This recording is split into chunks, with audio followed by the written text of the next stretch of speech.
Big boss Malayalam season 7-ൽ പ്രേക്ഷകർ ഉറ്റുനോക്കുന്ന പ്രധാന മത്സരാർത്ഥികളിൽ ഒരാളാണ് രേണുസുതി. രേണുസുതിക്ക് പുറത്ത് വേണ്ടുവോളം വിവാദങ്ങൾ ചുറ്റിപ്പറ്റി ഉയർന്നിരുന്നു. ബിഗ് ബോസിൽ പോയാൽ താൻ റിയലായി നിൽക്കും എന്നാണ് രേണുസുതി പറഞ്ഞത്. അതുകൊണ്ട് തന്നെ രേണുവിന്റെ റിയൽ ഗെയിം കാണാൻ കാത്തിരിക്കുകയാണ് പ്രേക്ഷകർ. തലവേദനയെ ചൊല്ലി രേണു വലിയ ചർച്ചാ വിഷയമായി മാറിയിരുന്നു. തലവേദന എടുക്കുന്നു എന്ന് പറഞ്ഞ് രേണുസുതി ഉറങ്ങിയെന്നാണ് മത്സരാർത്ഥികൾ ഉയർത്തിയ ആക്ഷേപം. ഇതിനെ ചൊല്ലി വലിയ വഴക്കുകൾ ഹൗസിൽ അരങ്ങേറി. ഇപ്പോൾ നെവിനും രേണുവും തമ്മിലുള്ള തർക്കമാണ് ബിഗ് ബോസ് പുറത്തുവിട്ടിരിക്കുന്നത്. രേണുസുതിയുടെ മുഖം കണ്ടാൽ ആട്ടാൻ തോന്നും എന്നാണ് നെവിൻ പറഞ്ഞത്. ഇതോടെ രേണു നെവിനോട് ആട്ടാൻ വെല്ലുവിളിക്കുകയാണ് ചെയ്തത്.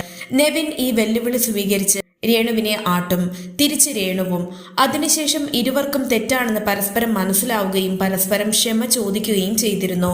ആട്ടാൻ മാത്രമല്ല ഉരയ്ക്കാനും തോന്നുമെന്ന് നെവിൻ പറഞ്ഞു. ഇതിനു മറുപടിയായി ആട്ടി ഉരച്ചിട്ട് പോയാൽ മതി എന്ന് രേണു പറയുകയും ചെയ്തു. ഈ ഒരു പ്രശ്നത്തിൽ ശാരിക വന്നിടപെടുകയും രേണു അഭിനയിക്കുകയല്ല ജീവിക്കുകയാണ് എന്ന് ശാരിക പറയുകയും ചെയ്തു. ശാരികയുടെ മുഖത്ത് നോക്കിയാണ് ആരെങ്കിലും ഇത്തരത്തിൽ സംസാരിച്ചാൽ ശാരിക എന്തു പറയുമെന്ന് രേണു ചോദിക്കുകയും സീരിയസ് ആയിട്ടാണെങ്കിൽ തീർച്ചയായും ശക്തമായി പ്രതികരിക്കുമെന്ന് ശാരിക പറയുകയും ചെയ്തു.